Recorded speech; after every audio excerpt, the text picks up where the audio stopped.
दोस्तों आपका स्वागत है। क्या आपको पता है माता सीता ने भी किया था एक घोर पाप। रामायण की कथा तो दोस्तों सभी ने सुनी या पढ़ी होगी, जिसमें श्री राम और माता सीता के जीवन से जुड़े पहलुओं को दिखाया गया है। उन्हीं में से एक कहानी में बताया गया है कि कैसे मर्यादा पुरुषोत्तम राम अपनी पत्नी सीता को एक धोबी की बातों में आकर अयोध्या छोड़ जाने को कह दिया था। लेकिन क्या आपको पता है कि वो धोबी के रूप में जन्मा एक पक्षी था, जिसके श्राप की वजह से ही माता सीता को वन में भटकना पड़ा था।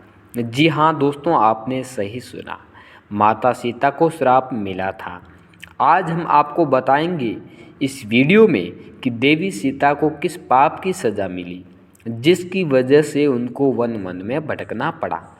लेकिन दोस्तों, अब तक आपने हमारे इस YouTube चैनल को सब्सक्राइब नहीं किया है तो आपसे निवेदन है कि एक बार सब्सक्राइब ज़रूर कर ले और पास में बेल आइकन को भी प्रेस कर ले, ताकि हर एक ऐसा वीडियो आपको मिलता रहे। दोस्तों बता दें, धरती की कोख से जन्मी थी सीता रानी। मिथिला नगरी में जनक राजवंश राज करता था। उन्हीं में से एक राजा शीरध्वज थे। एक बार यज्ञ के लिए वो जमीन जोत रहे थे। उसी समय वहाँ से एक छोटी कन्या निकलती है। इस सुंदर कन्या को देखकर राजा को बहुत खुशी हुई। उन्होंने उस कन्या को अपनी पुत्री बना लिया। सीता नाम रखा। एक दिन सीता अपनी सहेलियों के साथ बगीचे में खेल रही थी, तो उसी समय सीता ने एक पहाड़ी पर बैठे एक तोते की सुंदर जोड़ी को देखा। जी हाँ, वहाँ पर वो तोते बातें कर रहे थे कुछ आपस में। पृथ्वी पर श्री राम नाम से विख्यात एक बड़े राजा होंगे। उनकी महारानी का नाम सीता होगा। श्री राम सीता के साथ कई वर्षों तक राज्य करेंगे।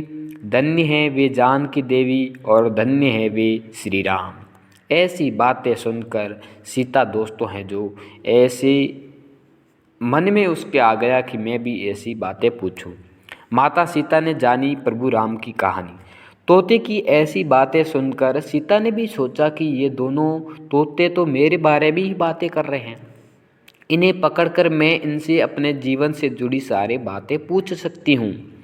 इसलिए उन्होंने अपनी सहेलियों से उन दोनों पक्षियों को पकड़कर लाने को कह दिया।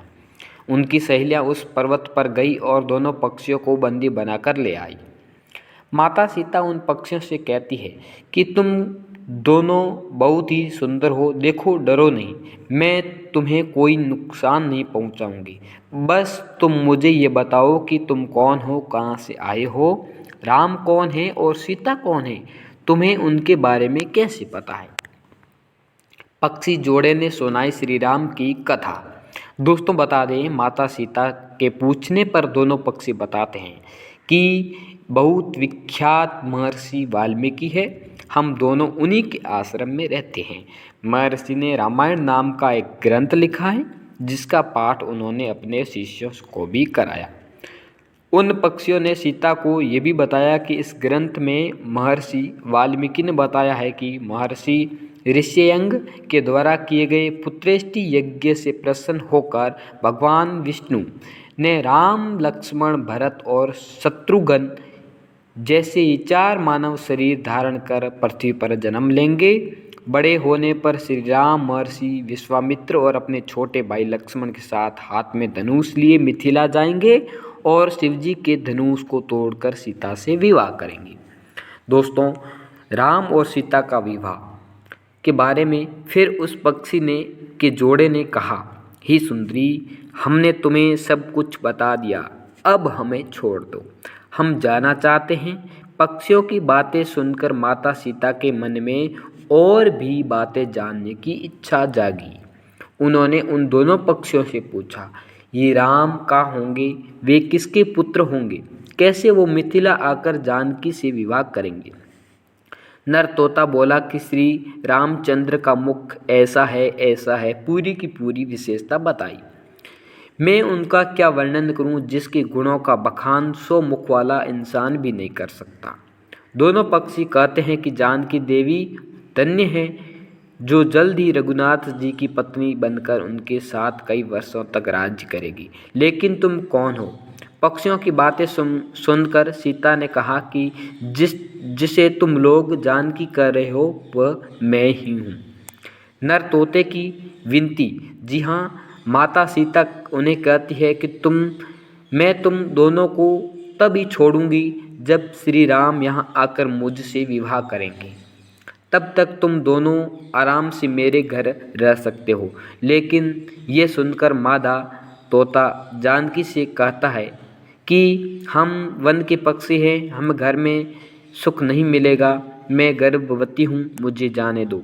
मैं अपने स्थान पर जाकर ही बच्चे पैदा करूँगी। आप चाहे तो उसके बाद फिर से यहाँ आ जाऊँगी। लेकिन ऐसा कहने के बाद भी सीता रानी ने नहीं छोड़ा। तो दोस्तों, माता सीता को पक्षी जोड़े का श्राप मिला।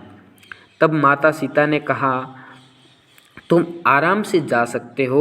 नर तोते को कह दिया, लेकिन ये मुझे बहुत पसंद है, तुम घबराओ नहीं, मैं इसकी अच्छे से देखभाल करूँगी।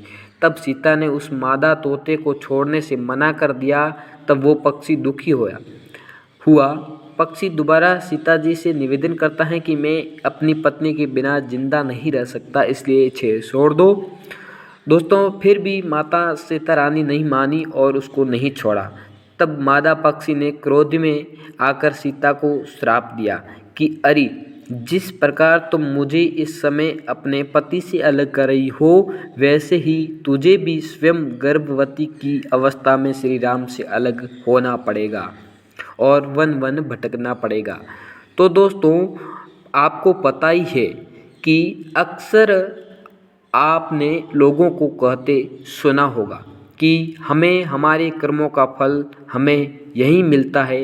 इस कहानी से सुनकर यह सिद्ध हो जाता है, कर्म के फल से कोई भी नहीं बच सकता।